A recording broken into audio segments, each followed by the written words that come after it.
سلام، به کانال نئوتیپس چنل خوش اومدید. در این قسمت از آموزش هامون میخوایم با نحوه هایلایت کردن سطر فعال یا سطر جاری توی اکسل آشنا بشیم. همونطور که میدونید این ویژگی میتونه کمک خیلی زیادی به ما بکنه، مخصوصا وقتی که تعداد سطرهایی که توی اکسل داریم باش کار میکنیم خیلی زیاد باشه. با هایلایت کردن سطر فعال یا سطری که داشتیم روش کار میکردیم خیلی راحت‌تر میتونیم اون سطر رو بین تمام سطرها پیدا کنیم و ببینیم.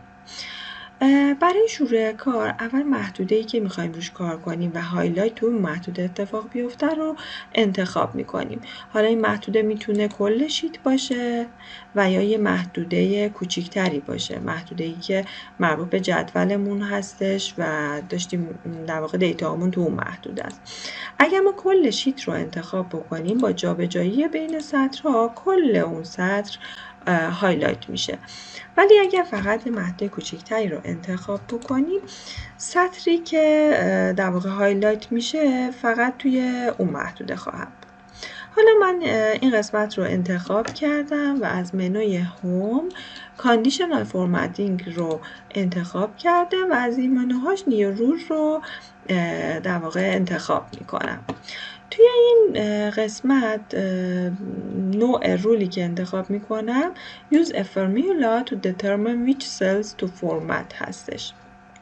این گزینه میگه که من میخوام از یه فرمول خاصی، از یه فرمولی استفاده کنم تا سلول هایی که میخوایم فرمتی روش در واقع اعمال بشه رو انتخاب کنم. حالا فرمولی که من اینجا مینویسم مساویه رو پرانتز باز و بسته مساویه سل پرانتز باز دابل کوت رو کوتیشن رو میبندم و پرانتز رو هم میبندم. این فرمول چی به من میگه؟ رو پرانتز باز و بسته در واقع شماره یک سطر رو به من برمیگردونه. سل پرانتز رو در واقع شماره سطری رو که الان سلول فعالم هستش رو برمیگرده. برای مثال الان اینجا من اولین سطرم شماره اولین سطرم رو برمیگرده چون سلولی که فعاله توی اولین سطر هستش. حالا اگر من جا به جا بشم بین این سلول ها شماره مربوط به اون سلول رو برمیگردونه. هر جا که این دوتا با هم دیگه برابر باشن این شرط هم ترو میشه و فرمت روی اون سطر اعمال میشه. بعد من میام بعد اینکه این قانون نوشته شد میام از این قسمت فرمت از تب فیل رنگی رو که میخوام برای هایلایتم در واقع نشون داده بشه رو انتخاب میکنم که من اینجا همون رنگ نارنجی رو انتخاب میکنم و اوکی میکنم. حالا اینجا چون من اولین سطرم سطر فعالم بود به رنگ نارنجی در اومد. ولی ما باید توجه کنیم که اکسل الان این فرمولی که اینجا نوشته شد رو کلکولیت کرد و اینجا رو به شکل نارنجی در آورد.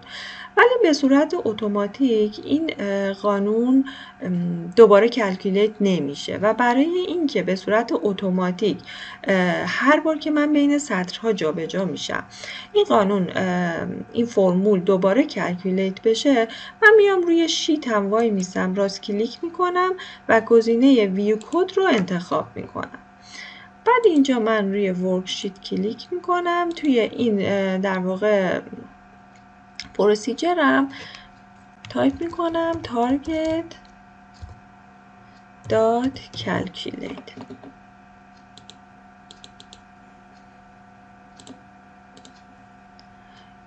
حالا من هر بار که بین سطرام جابجا بشم فقط محدوده‌ای که در واقع انتخاب کرده بودم اون سطرش هایلایت میشه.